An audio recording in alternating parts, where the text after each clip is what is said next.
muncul belum ya, Pak? Sudah muncul. Silakan. Nah, ya. Assalamualaikum warahmatullahi wabarakatuh. Waalaikumsalam. Ya, terima kasih teman-teman dan Pak Lukman memberikan kesempatan untuk presentasi ini. Materi yang ini di chapter referensi 2 ya, chapter 32 tentang entrepreneurship, prinsip-prinsip dasar pembentukan atau mencari electronic venture atau modal ventura. Nah, untuk sebagai pengenalan memang dengan menawarkan produk dan layanan fisik dan digital melalui World Wide Web, nilai pelanggan tidak lagi didapat hanya pada tingkat fisik, karena memang yang dijual di internet itu bukan fisik tapi lebih ke elektronik gitu ya. Banyak yang media digital yang bisa dijual, nilai pelanggan juga dibuat dari sana. Itu sesuai dengan yang diterangkan oleh Amit. Dan ada beberapa 3 hal yang akan dibahas itu ya, dibahas di paper ini. Yang pertama itu kemungkinan apa yang menjadi kemungkinan apa untuk kegiatan wirausaha inovatif yang dikeluarkan ekonomi untuk menciptakan nilai pelanggan elektronik. Terus yang kedua, apa faktor keberhasilan untuk mendirikan perusahaan dalam ekonomi bersih atau net ekonomi. Dan selanjutnya fase pengembangan yang biasa dialami oleh usaha elektronik tersebut ya pada awal-awal tahun bisnisnya. Nah, sebagai background, secara historis memang karakteristik produk atau kualitas atau kondisi produk yang sesuai itu akan menentukan keberhasilan sebuah produk itu gitu. Jadi memang yang dicari pelanggan itu memang yang berkualitas gitu ya. Tentunya itu menjadi sebuah nilai jual yang akan ditawarkan dari sisi inovasi nanti gitu. Karena pentingnya informasi sebagai faktor pendukung gitu kan. Makanya peningkatan jaringan data digital atau lewat ke jaringan digital itu harus diasumsikan bahwa perdagangan yang relevan di dunia itu akan melakukan bisnis di masa depan, karena pertumbuhan penggunaan internet sendiri semakin tinggi sehingga tingkat produk dan layanan fisik ekonomi juga akan semakin tinggi dan layanan digital juga akan semakin berkembang gitu di paper ini.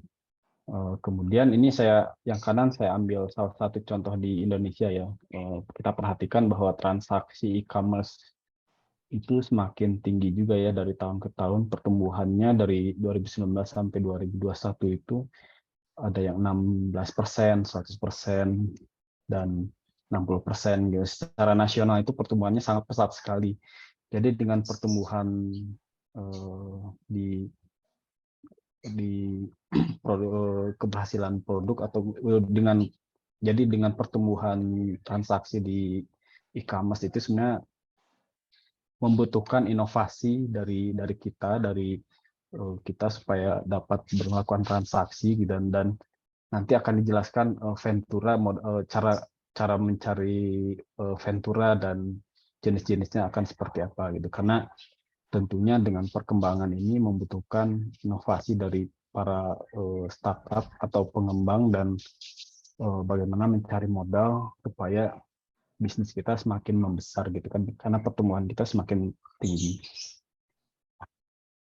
Nah, karena aktivitas nilai tambah elektronik itu aktivitas nilai tambah elektronik ini dengan demikian tidak dapat dibandingkan dengan aktivitas penciptaan nilai fisik. Kalau penciptaan nilai fisik itu kita kan membutuhkan pabrik, bahan baku, diproses bahan bakunya melalui mesin, kemudian packaging, kemudian dikirimkan ke pelanggan. Itu kan berupa fisik ya. Kalau di elektronik itu berbeda sistemnya. Kita misalnya membuat sebuah software, layanan, servis, tentu tidak membutuhkan mesin atau tidak membutuhkan packaging, tidak membutuhkan pabrik dan sebagainya. Itu perbedaannya di sana sih. Nah, kalau kita lihat di sini ada dua hal. Yang atas itu kan ini the real product yang memang biasa kita lakukan ya, misalnya kalau misalnya kita bayangkan pabrik tahu misalnya mungkin ada pabriknya, ada operasionalnya, ada mesinnya, ada logistiknya, ada pengiriman, distribusi dan sebagainya. Tapi kalau di sisi elektronik atau produk elektronik itu yang kita butuhkan itu bukan hal-hal yang berupa fisik, tapi lebih ke kita harus mengumpulkan informasi apa yang dibutuhkan, pengumpulan informasi pelanggan atau misalnya pengguna itu membutuhkan informasi apa sih gitu, membutuhkan servis apa, nah itu yang kita kumpulkan. Terus kita bikin sistemisasi terhadap informasi tersebut, terus menyeleksi atau memilih informasi yang memang akan dipakai oleh pelanggan, atau bisa juga mengkombinasikan distribusi, pertukaran, evaluasi dan sebagainya. Ada beberapa, jadi di sana kelihatan perbedaannya ya antara produk real product yang berupa fisik dengan yang elektronik gitu. Dan value chain ini tentunya pada ujung-ujungnya kita akan mencari margin atau keuntungan bagi perusahaan. Nah, selain memiliki produk elektronik, saat mendirikan e-venture perlu juga memiliki tim pendiri atau founding father-nya atau pencetusnya lah misalnya, yang memiliki pengetahuan khusus tentang kekhasan dari ekonomi yang akan dijualnya itu. Kemudian tentunya perlu seorang funding electronic venture yang mempunyai visioner, yang seorang risk taker gitu kan, di mana dia memikirkan ke arah ke depan, visioner gitu kan, kayak misalnya yang mungkin yang sudah kita ketahui kayak orang-orang semacam Jeff Bezos atau misalnya Elon Musk, atau misalnya di kita juga ada Pak Menteri ya misalnya yang mendirikan venture atau startup Gojek gitu. Ada ciri khusus dari ekonomi itu, selain nilai rantai nilai elektronik, bahwa bidang bisnis yang sangat baru dan tidak memiliki pengalaman bertahun-tahun yang dapat diandalkan oleh sektor bisnis yang lebih mapan. Nah, secara khusus, 4 karakteristik utama identifikasi yang jelas membedakan antara pendirian bisnis ekonomi bersih dan pendirian ekonomi klasik. Ada 4 poin ini ya. Kalau misalnya yang e-venture ini seringkali merupakan perusahaan independen, orisinal, dan inovatif. Nah, mungkin kata kuncinya sendiri sebenarnya inovatif di sini ya. Kalau misalnya perusahaan-perusahaan yang klasik itu kan mungkin lebih yang perusahaan matur, atau misalnya yang memang mapan dan ya udah perusahaan-perusahaan kayak Telkom atau misalnya BCA, Mandiri itu kan lebih mapan lah ya dia. Beda dengan perusahaan-perusahaan yang bank digital, mungkin dia sangat inovatif, mencetuskan beberapa ide servis yang baru dan sebagainya gitu. Dan harus dia lebih gesit lagi. Terus kalau yang e-venture itu juga dijadikan dengan potensi pertumbuhan yang sangat besar. Nah, ini pertumbuhan yang sangat besar juga mungkin jumlah customer, user, pengguna aplikasi, atau misalnya usage, data dan sebagainya itu sangat signifikan gitu kan. Mungkin targetnya bisa sampai ratusan atau ribuan persen per bulannya untuk peningkatan pertumbuhan ini, potensi pertumbuhan. Dan biasanya dicirikan juga pertumbuhan ini dilakukan diutamakan sebesar-besar dulu gitu, walaupun kita belum tentu untung, yang diutamakan adalah pertumbuhan yang besar dulu. Seperti yang kita ketahui, yang sekarang itu kayak pengguna Gojek, Tokopedia, Shopee itu kan yang dikejar pertumbuhan dulu gitu kan, belum memikirkan ke arah profit atau marginnya gitu. Dan tentunya di sini juga ada ketidakpastian gitu kan, sebenarnya di tahun berapa kita akan break even, atau misalnya tahun keberapa kita akan mendapatkan keuntungan. Ini juga yang menjadi sebuah ketidakpastian bagi para pengembang atau para investornya nantinya gitu kan. Terus yang ketiga juga, e-venture itu didasarkan pada ide bisnis gitu yang hanya bisa dipraktikkan dalam penggunaan inovatif. Artinya memang ide-ide itu harusnya berupa orisinal gitu, atau memang sesuatu yang belum ada, service yang belum ada, yang bisa dari proses bisnis yang sekarang terus dibuatkan inovasinya supaya lebih efektif, efisien, dan lebih nyaman dari sisi pengguna gitu kan. Yang keempat adalah inventor sendiri merupakan didasarkan pada konsep bisnis yang melibatkan penciptaan nilai pelanggan secara elektronik gitu kan. Justru ini ya yang inovasi ini tentunya akan menggunakan teknologi atau elektronik itu sendiri sih. Nah, ini tadi 6 aspek yang sudah dijelaskan di awal ya, misalnya terkait value creation atau creation of customer value-nya yang kalau misalnya yang real itu kan tadi kita harus ada logistik, distribusi atau pabrik, bahan baku dan sebagainya. Cuman yang di nilai elektronik sendiri value chain-nya adalah 6 poin. Yang pertama itu adalah overview. Overview itu misalnya aspek yang ditawarkan secara online yang memberikan gambaran tentang sejumlah besar informasi yang harusnya melibatkan pengumpulan informasi yang sulit. Jadi memang kita akan bisa melihat tawaran dari online itu akan seperti apa sih terkait informasi-informasi terkait produk, review customer, atau misalnya feedback dari customer dan sebagainya. Terus ada juga selection. Selection itu misalnya konsumen dapat bebas mencari apa yang diinginkan gitu kan, lebih cepat dan efisien. Misalnya kayak pencarian di Google atau misalnya mode pencarian di e-commerce itu kan sesuatu electronic value chain juga gitu. Terus dia bisa juga mediation.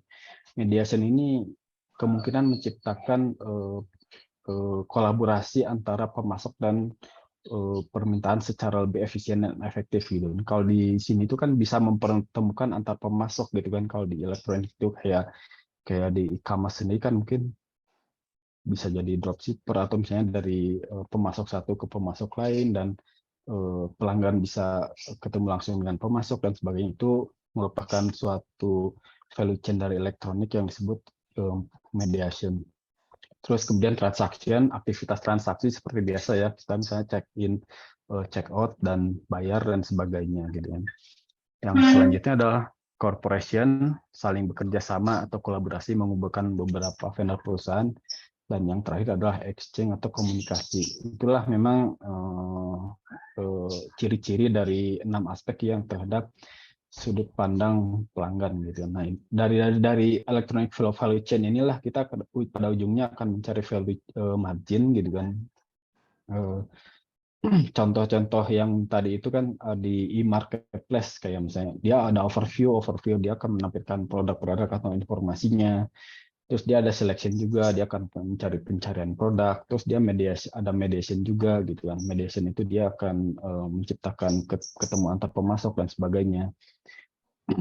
Untuk ini adalah dari sisi customer view gitu kan. Dari vendor view itu dia harus menyatukan semua fungsi-fungsi atau aspek ini supaya bisa memudahkan pelanggan gitu kan atau penggunanya sendiri gitu kan. Nah, jadi sebenarnya ini semacam kayak platform atau format yang harus kita buat gitu kan kalau kita misalnya bikin suatu produk gitu kan. Jadi kalau kita sebagai founder view, kita harus memikirkan dalam produk apa sih yang akan kita jual gitu kan. Terus kita akan definisikan overview-nya apa, selection-nya apa, mediation-nya apa gitu kan. Sesuai dengan value chain ini. Atau misalnya di sini juga bisa kita tambahkan yang selanjutnya, misalnya evaluate information atau combine information dan sebagainya. Dan dari sisi yang terakhir adalah dari sisi overview dari company. Dari company ini tentunya proses ini akan membuat sebuah value gitu dan di antara proses ini itu akan menjadi ada sebuah proses urutan di mana dia akan mengumpulkan informasi, memproses informasi dan melakukan transfer informasi tersebut gitu. Nah, ini salah satu contoh value chain atau creation proses yang ada di beberapa perusahaan ya. Misalnya contohnya di google.com, information collection, dia akan melakukan informasi atau pengumpulan info-info dari website, search query, inputnya apa, terus yang akan diprosesnya apa nih, yaitu hasil-hasil dari pencariannya. Terus yang ditransfer apa? Yang ditransfer itu adalah yang sesuai dengan kata pencariannya yang sering ketemu. Misalnya kayak saya sering mencari kata komputer, berarti kan nanti web komputer itu akan semakin match dengan input dan output dari pelanggan itu semakin match gitu kan. Dan itulah value added-nya adalah overview selection gitu kan dari sini.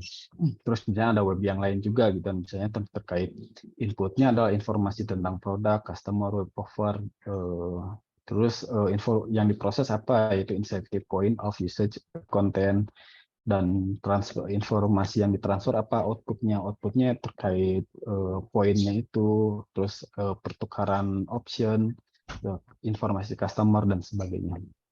Kurang lebih ini sih sebagai salah satu contoh value creation tadi gitu. Jadi kita akan mendefinisikan informasi yang akan dikumpulkan, dan terus apa yang akan diproses dan akan delivery atau ditransfer ke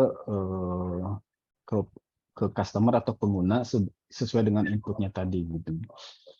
Dan yang seperti kita lihat value added-nya ini ada macam-macam ya, bisa overview selection, transaction, overview, bisa beragam gitu kan. Di sini tadi dijelaskan ada sekitar 6 poin ya, mungkin bisa cuma mencakup dua aja, misalnya overview sama selection, atau bisa juga di-combine dengan yang lain juga ya, misalnya kayak di sini ada transaction, exchange, dan sebagainya.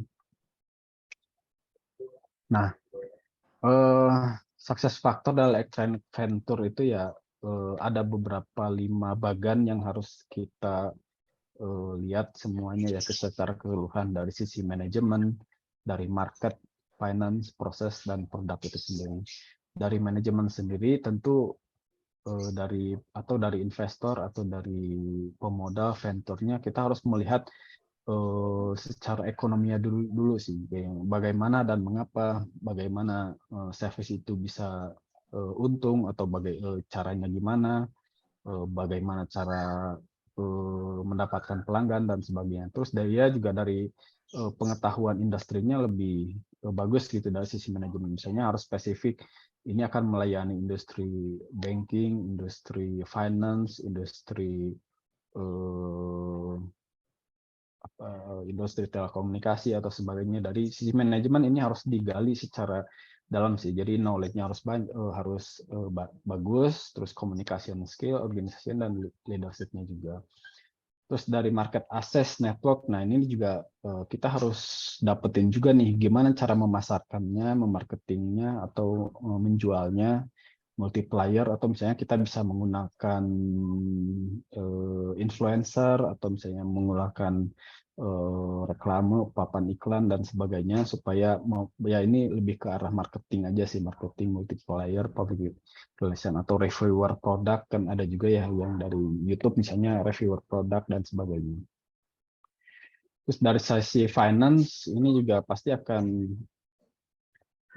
berhubungan dengan keuangannya ya, cash flow, operasional cash-nya seperti apa, terus financing cash flow dan investing cash flow, semuanya liquidity-nya seperti apa untuk pembayaran dan sebagainya. Terus dia akan mengontrol report, memonitoring keuangan dan sebagainya, portfolio management, dan investor relation. Ini yang akan berhubungan dengan para investor untuk melaporkan semua kegiatan operasional keuangan yang ada di electronic venture ini. Dari sisi proses ya, ini lebih ke proses manajemennya sih, dari sisi pekerjaannya seperti apa, organisasi, project, crisis management, dan sebagainya. Nah, dan dari sisi produk ini tentu dibuat sesuai dengan dari proses tadi ya, misalnya idenya akan seperti apa, teknologi, bisnis konsep, atau misalnya inovasinya seperti apa, customer value, dan sebagainya. Kayak gitu. Jadi mungkin itulah 5 bagian yang harus ada di sebuah electronic venture itu. Nah, ini fase electronic venture ya, salah satunya mungkin kita bayangkan sebuah startup lah ya, mungkin sebuah startup dalam ada fase-fasenya sendiri, yaitu early stage, expansion stage, dan later stage gitu kan. Kalau di early stage ini tahap-tahap awal gitu kan, tahap awal masih mature banget gitu kan. Kalau misalnya teman-teman mengikuti film startup yang drama Korea gitu kan, kalau misalnya lihat ada Samsung Tech, itu Samsung Tech, dia kan mungkin masih dari pre-seed ini sebelum pendanaan awal gitu. Mungkin ini pendanaannya lebih ke masih startup kecil lah gitu, dan dananya juga masih dari dana pribadi, teman, keluarga dan sebagainya gitu kan. Dari sini dia akan menciptakan sebuah idenya apa sih, informasi apa, realisasinya seperti apa gitu kan, kayak gitu. Terus di sini juga dia semuanya dilakukan sendiri gitu, masih mandiri gitu kan sebelum ke fase startup gitu kan. Jadi masih di kelompok kecil mungkin 5 sampai 10 orang gitu kan, para founder atau para ininya loh, idenya gitu kan.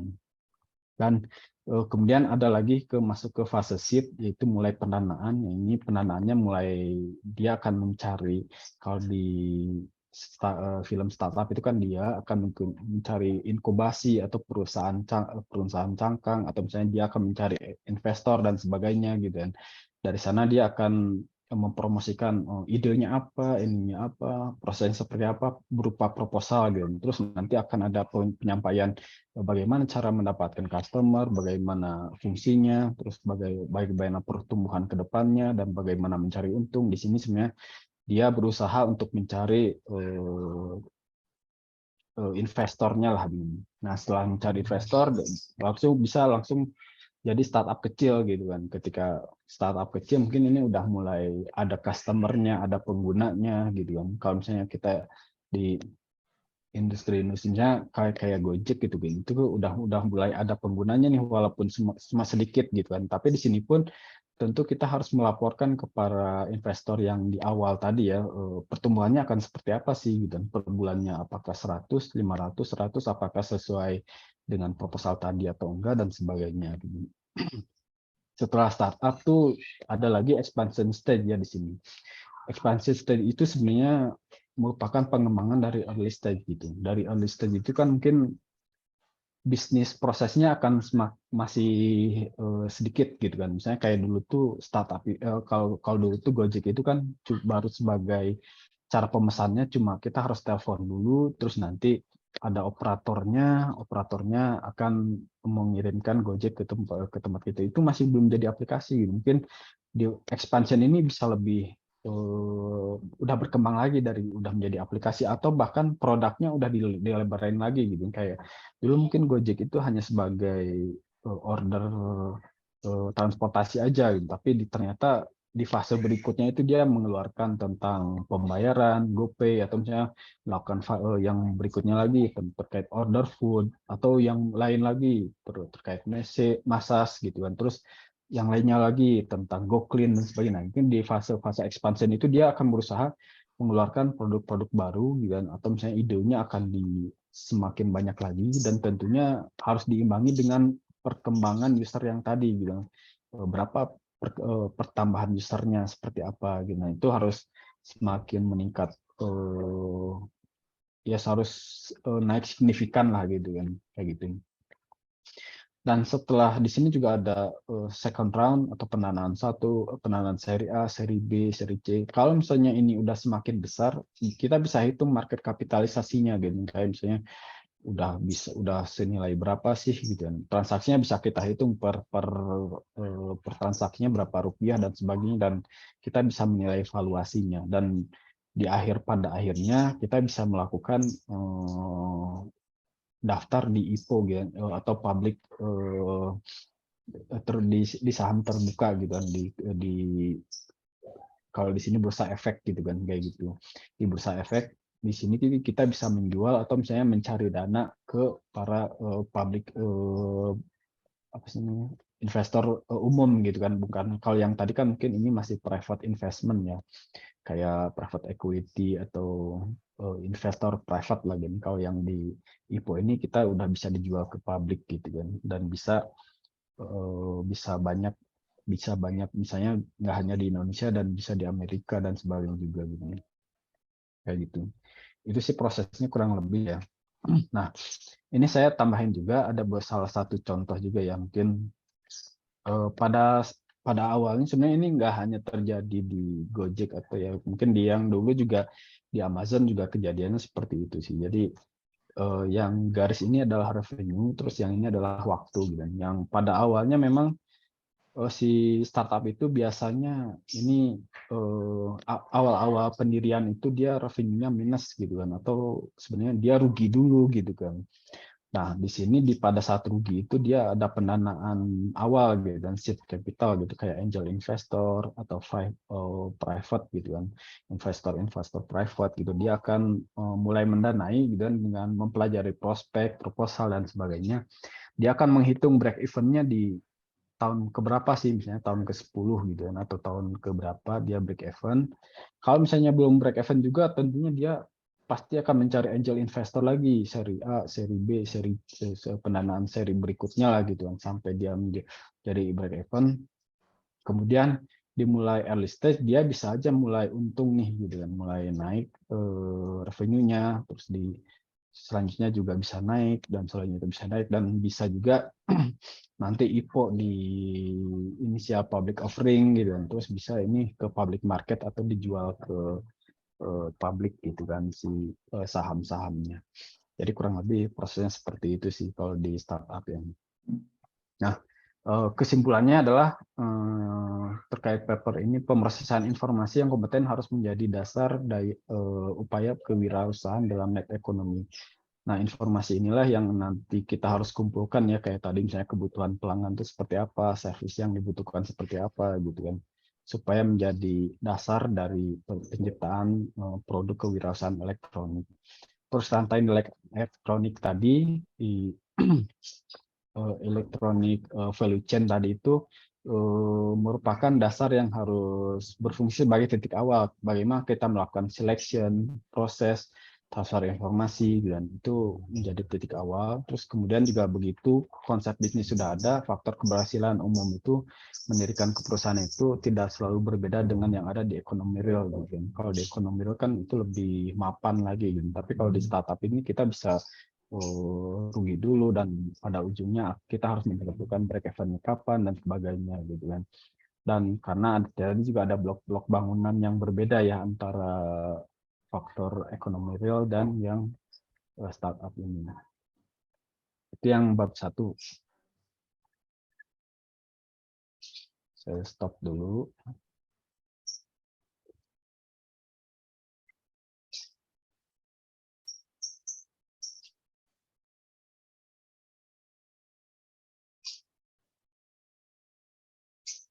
Kayak yang berbeda ya itu ya. Kenapa? Kayaknya berbeda, tidak nyambung. Yang mana? Yang bahan sekarang. Bahan yang tadi kan bab 2 ya Pak. Bab 1 Referensi 2 tadi. oh ya, referensi sekarang Sekarang referensi referensi 1. Ya, sebentar Pak. Referensi 1 oh yang ini communication and relationship ya Pak. ya, ya. Soalnya yang ini lebih sedikit ya.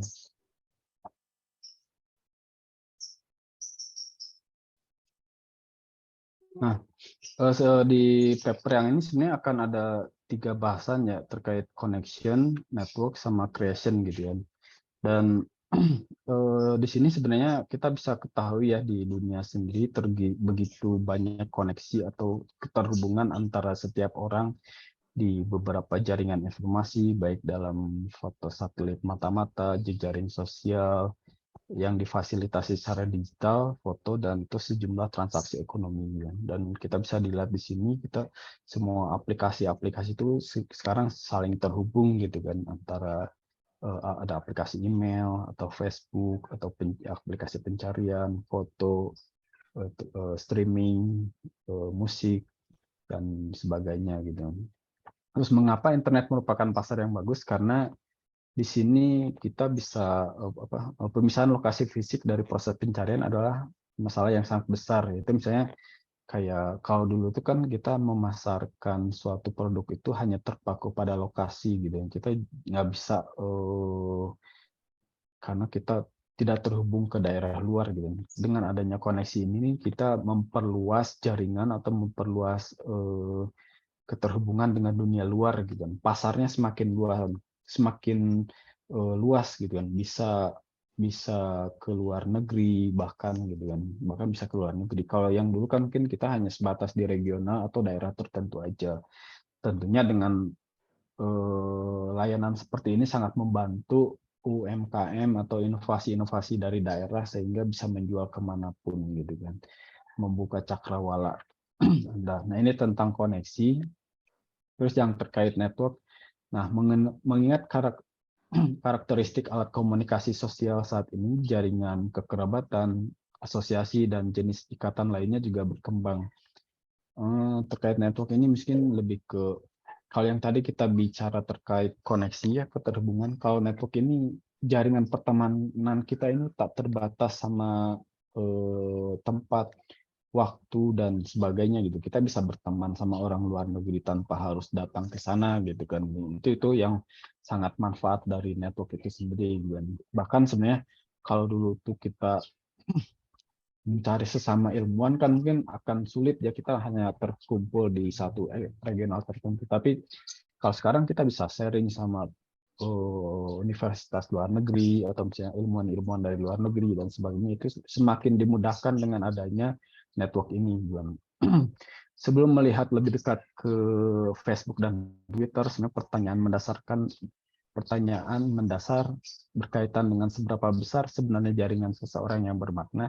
Hanya karena teknologi memungkinkan daftar teman dari ribuan individu, dapatkah seseorang benar-benar terhubung dengan banyak kontak manapun? Nah, kalau dari sini sih kita bisa sebutkan tidak dibatasi dengan ruang dan waktu ya. Jadi semua orang bisa berhubungan dengan siapapun di internet ini, dan kita bisa mencari komunitasnya lebih gampang. Jadi kayak misalnya kita suka dengan komputer, ya komunitasnya bisa sampai ke luar negeri, sampai orang-orang yang memang berbeda bahasa dan berbeda budaya juga gitu. Terus dulu awal-awal layanan Google Plus dirancang untuk bersaing dengan Facebook ya. Kemungkinan berbagai jenis jaringan teman dan kenalan yang disebut dengan lingkaran atau circle gitu kan. Kayak pet, situs berbagi foto pemula. Dulu tuh ada untuk membatasi jaringan seseorang menjadi 50 orang, untuk menjaga hal keintiman atau kekhasan dalam kelompok tertentu gitu. Terus model pengikut Twitter memberikan alternatif untuk Facebook gitu. Persona penyiaran seorang dapat dikelola lebih lurus ke depan daripada Facebook, di mana umpan timbal balik lebih merupakan norma di antara individu. Untuk selebritas, Twitter memberi orang sebut alternatif untuk putaran media.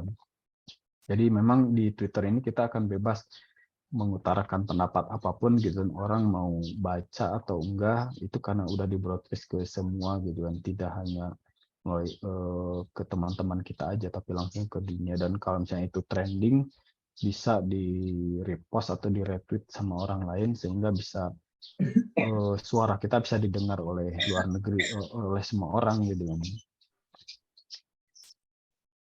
Dan ada beberapa manfaat juga ya, kayak bisa menyuarakan sesuatu supaya bisa didengar sama pihak-pihak tertentu. Tapi mungkin tentunya dengan batas-batas, ada kebebasan yang dibatasi juga, mungkinnya tidak boleh berkata-kata yang di luar batas gitu. Itu terkait network. Terus yang terkait creation, nah ini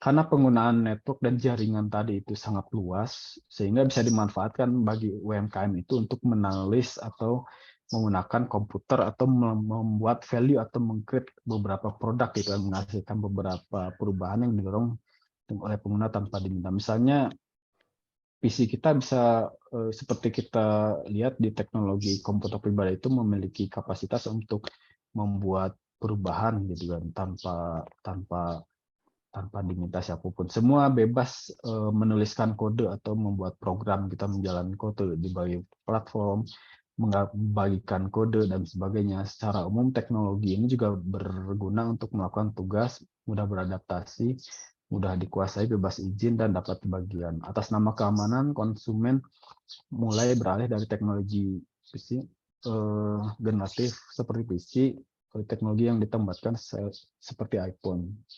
Nah, Kalau di sini sendiri sebenarnya karena internet dan network itu semakin luas, komputer juga bisa dia pribadi juga bisa membuat atau meng-create sebuah inovasi sendiri. Jadi sebenarnya ini memberikan kebebasan kita untuk meng-create produk-produk yang memang akan bisa kita tulis gitu kan, bisa di-share atau misalnya di apapun atau bisa dialihkan dan